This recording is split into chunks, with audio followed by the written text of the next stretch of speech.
Hello everyone, आप सभी का स्वागत है फिर से एक न्यू ब्लॉग में। तो सबसे पहले आप सभी को राधे राधे।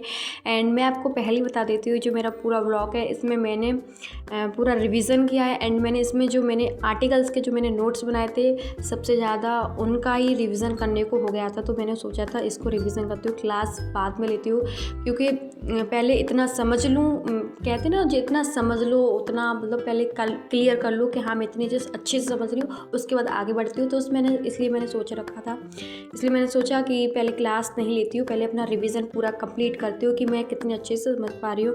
एंड मैं रिवीजन कर रही थी, उसी के साथ साथ मैं उसको अपना राइटिंग भी कर रही थी कि मैं कितना समझ पा रही हूँ खुद में, कितना मुझको याद हो रहा है, कितना किसी भी पॉइंट को मैं कितने अच्छे से अपनी तरफ से बना के लिख पा रही हूँ।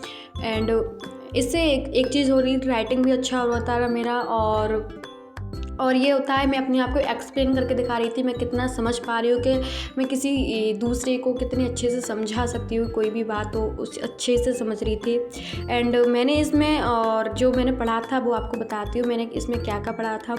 तो आपको छोटे छोटे पॉइंट्स मैं देती हूँ, जैसे कि इसमें मैंने था कि FIR जो होती है जो दर्ज की जाती है उसके बारे में था कि जब किसी घटना के बाद कोई FIR दर्ज करते हैं तो किसी के खिलाफ़ करते हैं तो हम अपनी पूरी लोकेशन देते हैं पुलिस के पास जाकर हम थाने में अपनी पूरी लोकेशन देते हैं कि हम कहाँ के हैं, कि मतलब कैसे क्या हुआ था, पूरी घटना बताते हैं।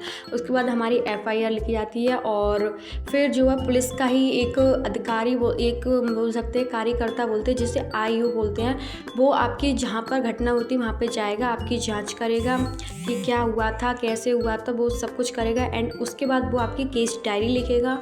और जब किसी के खिलाफ़ मतलब कह सकते हैं ज़्यादा कड़े बोल सकते हैं उसको जेल भेजवाना हो या उसको ज़्यादा हैवी कह सकते हैं केस लगवाने होते हैं, तो केस डायरी को सबसे अच्छा बनवाना होता है, क्योंकि केस डायरी ही मेन होती है। और केस डायरी मतलब जब कोई छोटा केस होता है तो केस डायरी का जो टाइम दिया जाता है वो 7 दिन दिए जाते हैं, लेकिन जब कोई केस बड़ा होता है तो उसको 90 दिन दिए जाते हैं, कि 90 दिन का टाइम दिया जाता है कि इतने टाइम तक आप केस डायरी बनाएं। एंड केस डायरी बनने के बाद जो है उस पर चार्जशीट लगाई जाती है। चार्जशीट लगने के बाद आप उस चार्जशीट को जो होती है अदालत होती है, जो सुप्रीम कोर्ट है, हाई कोर्ट है, वहाँ पर उसको भेजा जाता है। एंड आपको अपने केस में कोई भी चीज़ बदलवानी है या कोई केस थोड़ा हैवी बनवाना है, तो ऐसे में अगर चार्जशीट लगने से पहले ये सब